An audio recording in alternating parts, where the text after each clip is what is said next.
Magandang showbiz personality, iiwan ng kasalukuyang istasyon. Magaganda ang mga proyektong ibinibigay sa popular showbiz personality ng home studio nito sa matagal na panahon, kaya palaisipan sa mga nakakakilala sa kanyang ugali ang desisyon niyang magplanong lumipat sa ibang istasyon. Nagparamdam na umanang showbiz personality at ang taong namamahala sa kanyang karir sa mga executive ng isang TV network tungkol sa kagustuhang paglipat dahil di umano hindi na siya masaya sa kasalukuyan ng home network.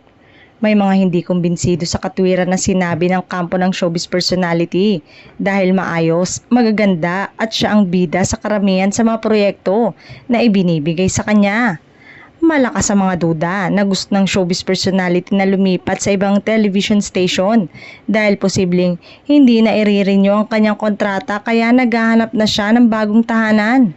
May mga proyekto pa na ginagawang showbiz personality para sa kanyang home studio at kapag natapos ito, malaki ang posibilidad na lumitaw ang katotohanan tungkol sa pasya niyang magparamdam sa ibang TV station dahil may mga issue siya na ngayon sa network na kinabibilangan.